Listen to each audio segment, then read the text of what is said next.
രാഷ്ട്രീയം അത് വെറും അധികാരത്തിനു വേണ്ടിയുള്ളൊരു കളിയല്ല, അത് നമ്മുടെയൊക്കെ ജീവിതമാണ്. ഇന്ന് നമ്മൾ കഴക്കൂട്ടമെന്ന മണ്ഡലത്തിന്റെ ഹൃദയത്തിലേക്കൊന്ന് ഇറങ്ങിച്ചെല്ലുകയാണ്. ഇവിടത്തെ രാഷ്ട്രീയത്തെ നയിക്കുന്നത് വലിയ നേതാക്കളുടെ പ്രസംഗങ്ങളല്ല, മറിച്ച് ഓരോ സാധാരണക്കാരന്റെയും നെഞ്ചിലെ തീയാണ്. അപ്പോൾ ഈ കണക്കുകൾ ഉപയോഗിച്ച് ജനങ്ങൾക്കു വേണ്ടിയുള്ളൊരു ഭരണം എങ്ങനെ രൂപപ്പെടുത്താം, നമുക്ക് നോക്കാം. നമ്മൾ ഈ വിശകലനത്തെ 5 ഭാഗങ്ങളായിട്ടാണ് നോക്കുന്നത്. ആദ്യം നമ്മൾ കഴക്കൂട്ടത്തെ ജനങ്ങളുടെ പൾസ് തൊട്ടറിയും. പിന്നെ അവിടെ നിന്ന് വരുന്ന 3 പ്രധാന സിഗ്നലുകൾ എന്താണെന്ന് ശ്രദ്ധിക്കും. അതിനുശേഷം തിരഞ്ഞെടുപ്പ് ഫലങ്ങൾ എന്തുകൊണ്ട് ഇങ്ങനെയായി എന്ന് പരിശോധിക്കും. തുടർന്ന് കണക്കുകളിലൂടെ ഒരു ദശകത്തെ മാറ്റം പഠിക്കും. ഒടുവിൽ ഇതിന്റെയെല്ലാം അടിസ്ഥാനത്തിൽ ഒരു യഥാർത്ഥ ഭരണമാതൃക എങ്ങനെ ഉണ്ടാക്കാമെന്നും ചർച്ച ചെയ്യും. ശരി, നമുക്ക് കാര്യത്തിലേക്ക് കടക്കാം. കഴക്കൂട്ടം ഒറ്റവാക്കിൽ പറഞ്ഞാൽ വൈരുദ്ധ്യങ്ങളുടെ ഒരു നാടാണ്. നമ്മൾ പുറമേ നിന്ന് കാണുന്നതിനേക്കാൾ എത്രയോ സങ്കീർണമാണ് അവിടുത്തെ ജീവിതം. ഒന്ന് ആലോചിച്ചു നോക്കൂ, ഒരേ മണ്ഡലത്തിൽ 2 ലോകങ്ങൾ. ഒരു വശത്ത് ടെക്നോ പാർക്ക്, ഉയർന്ന വിദ്യാഭ്യാസവും ആഗോള സ്വപ്നങ്ങളുമുള്ള ചെറുപ്പക്കാർ. അവർക്ക് വേണ്ടത് ലോകോത്തര നിലവാരമുള്ള സൗകര്യങ്ങളാണ്. എന്നാൽ തൊട്ടപ്പുറത്ത് നമ്മുടെ തീരദേശ ഇടനാടൻ ഗ്രാമങ്ങൾ.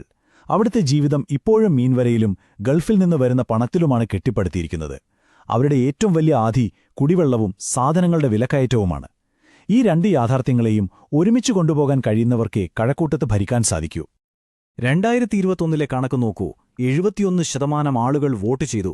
അതൊരു ചെറിയ സംഖ്യയല്ല. അതിന്റെ അർത്ഥം കഴക്കൂട്ടത്തെ ജനങ്ങൾ എല്ലാം ശ്രദ്ധിക്കുന്നുണ്ട് എന്നാണ്. അവർ വെറുതെ ഇരിക്കുകയല്ല, അവരുടെ ഓരോ വോട്ടും കൃത്യമായൊരു വിധിയെഴുത്താണ്. അപ്പോഴേ ഈ രാഷ്ട്രീയ ബഹളങ്ങൾക്കെല്ലാം അപ്പുറം ജനങ്ങളുടെ മനസ്സിൽ നിന്ന് വരുന്ന ആ 3 പ്രധാന സിഗ്നലുകൾ ഏതൊക്കെയാണ്? ഡേറ്റ നമ്മളോട് എന്താണ് പറയുന്നതെന്ന് കേൾക്കാം. ഒന്നാമത്തെ സിഗ്നൽ, ഏറ്റവും പ്രധാനപ്പെട്ടതും ഇതുതന്നെ, വെള്ളം.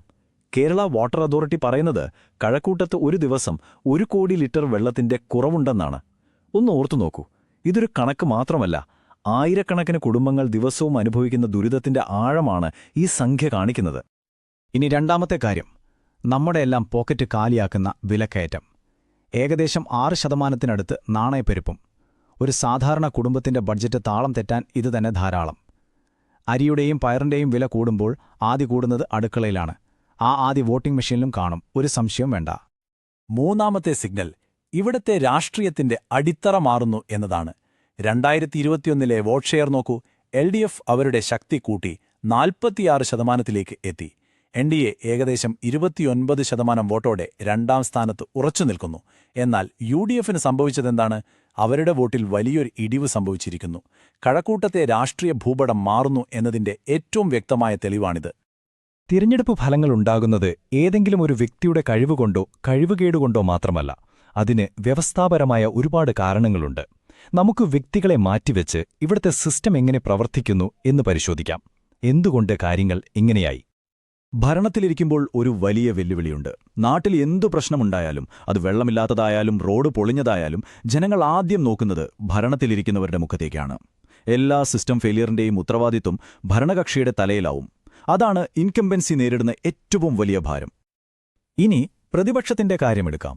NDAയ്ക്ക് ഏകദേശം 30% ഉറച്ച വോട്ടടിത്തറയുണ്ട്. അവരാണ് പ്രധാന എതിരാളി. പക്ഷേ UDFന്റെ അവസ്ഥ അതല്ല. 2016 നിന്ന് 2021 വരുമ്പോൾ അവരുടെ 5% വോട്ടുകൾ ചോർന്നുപോയി. തങ്ങളുടെ പരമ്പരാഗത വോട്ട് ബാങ്കുകളെ തിരികെ കൊണ്ടുവന്നില്ലെങ്കിൽ UDFന് ഇവിടെ വലിയ വെല്ലുവിളി നേരിടേണ്ടിവരും. ഇവിടെ നമ്മളൊരു അടിസ്ഥാനപരമായ കാര്യം ഓർക്കേണ്ടതുണ്ട്. ജനാധിപത്യത്തിലെ പൊതുസംവാദങ്ങളുടെ ലക്ഷ്യം ജനങ്ങളെ തമ്മിലടിപ്പിക്കുക എന്നതാവരുത്. മറിച്ച് വസ്തുതകൾ നിരത്തി യഥാർത്ഥ പ്രശ്നങ്ങൾക്ക് പരിഹാരം കണ്ടെത്തുക എന്നതായിരിക്കണം. ഓരോ പൗരന്റെയും അന്തസ്സ് ആവശ്യപ്പെടുന്നത് അത്തരം ഉത്തരവാദിത്തമുള്ള ഒരു രാഷ്ട്രീയ പ്രവർത്തനമാണ്. ഈ മാറ്റങ്ങളൊന്നും ഒറ്റ രാത്രി കൊണ്ട് സംഭവിച്ചതല്ല. അതുകൊണ്ട് നമുക്ക് കഴിഞ്ഞ 10 വർഷത്തെ കണക്കുകളിലേക്കൊന്ന് തിരിഞ്ഞു നോക്കാം. അപ്പോൾ കഴക്കൂട്ടം എങ്ങനെ ഇന്നത്തെ ഈ അവസ്ഥയിലെത്തിയെന്ന കഥ കൂടുതൽ വ്യക്തമാകും. ഈ ടൈം ലൈൻ ആ കഥ മുഴുവൻ പറയുന്നുണ്ട്. 2011 UDFനായിരുന്നു ഇവിടെ ആധിപത്യം. 2016 ആയപ്പോഴേക്കും കളി മാറി. ശക്തമായ ഒരു ത്രികോണ മത്സരം വന്നു. LDF കഷ്ടിച്ച് ജയിച്ചു കയറി.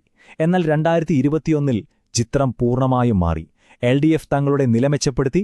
NDA 2ാം സ്ഥാനം ഉറപ്പിച്ചു. UDF പിന്നോട്ടുപോയി. ഈ ട്രെൻഡ് വളരെ വളരെ വ്യക്തമാണ്. ഈ സംഖ്യകൾക്ക് പറയാൻ ഒരുപാട് കാര്യങ്ങളുണ്ട്. 2016 നിന്ന് 2021 വരുമ്പോൾ LDFന്റെ വോട്ട് ഏകദേശം 9% വർദ്ധിച്ചു. NDAയുടെ വോട്ട് ഏതാണ്ട് അതേ നിലയിൽ തുടർന്നു. അപ്പോൾ ആരുടെ വോട്ടാണ് കുറഞ്ഞത്? UDFന്റെ, ഏകദേശം 5%. ആ വോട്ടുകൾ എവിടേക്ക് പോയി? അതാണ് കഴക്കൂട്ടത്തെ രാഷ്ട്രീയത്തെ നിർവചിക്കുന്ന ചോദ്യം. ഇത്രയും നേരം നമ്മൾ പ്രശ്നങ്ങൾ വിശകലനം ചെയ്യുകയായിരുന്നു. ഇനി വേണ്ടത് പരിഹാരങ്ങളാണ്. ജനങ്ങളുടെ ആവശ്യങ്ങളോട് കൃത്യമായി പ്രതികരിക്കുന്ന ഒരു ഭരണത്തിനായുള്ള ബ്ലൂപ്രിന്റ് എങ്ങനെ തയ്യാറാക്കാം എന്ന് നമുക്ക് നോക്കാം. ഇത് നോക്കൂ, ഇതൊരു സാധാരണ മാപ്പല്ല. ഇതിനെ ഒരു ഗ്രീവൻസ് ഹീറ്റ് മാപ്പ് അഥവാ വേദനയുടെ ഭൂപടം എന്ന് വിളിക്കാം. എവിടെയാണ് ജനങ്ങൾ ഏറ്റവും കൂടുതൽ ബുദ്ധിമുട്ടുന്നതെന്ന് ഈ ചുമന്ന നിറം നമുക്ക് കൃത്യമായി കാണിച്ചു തരും. ഇനി ഊഹങ്ങളുടെ ആവശ്യമില്ല.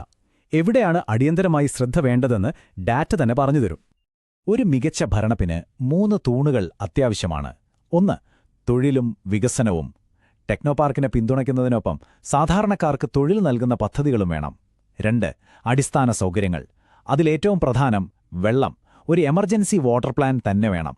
3. വിലക്കയറ്റത്തിൽ നിന്നുള്ള ആശ്വാസം. ജനങ്ങൾക്ക് നേരിട്ട് സഹായമെത്തുന്ന ക്ഷേമ പദ്ധതികൾ. 1 നമ്പർ പ്രശ്നമായ വെള്ളത്തിന് ഇതാ ഒരു കൃത്യമായ കർമ്മപദ്ധതി.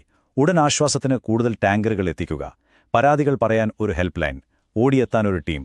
ആ 68 കോടിയുടെ പൈപ്പ് ലൈൻ പദ്ധതി എവിടെയെത്തി? അത് എത്രയും പെട്ടെന്ന് പൂർത്തിയാക്കണം. വെറുതെ വാഗ്ദാനങ്ങൾ പോരാ, എന്തെങ്കിലും നടക്കുന്നുണ്ടെന്ന് ജനങ്ങൾക്ക് നേരിട്ട് കാണാൻ കഴിയണം. നമ്മൾ ഇത്രയും നേരം ഡാറ്റയെക്കുറിച്ച് സംസാരിച്ചു.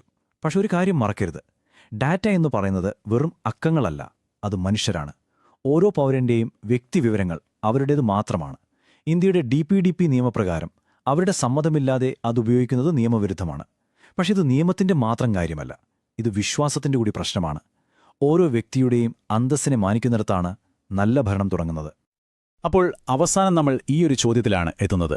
ജനങ്ങളുടെ യഥാർത്ഥ പ്രശ്നങ്ങളായ വെള്ളവും വിലക്കയറ്റവും പരിഹരിക്കാൻ ഒരു നേതാവിന് കഴിയുമോ? അതോ ആളുകളെ വിഭജിക്കുന്ന എളുപ്പവഴികൾ തേടിപ്പോകുമോ? ഇത് വെറുമൊരു തെരഞ്ഞെടുപ്പ് തന്ത്രത്തിന്റെ ചോദ്യമല്ല, ഇത് നേതൃത്വത്തിന്റെയും ഒരു നാടിനോടുള്ള പ്രതിബദ്ധതയുടെയും പരീക്ഷണമാണ്. കഴക്കൂട്ടത്തെ ജനങ്ങൾ കാത്തിരിക്കുന്നത് ഈ ചോദ്യത്തിനുള്ള ഉത്തരത്തിനായാണ്.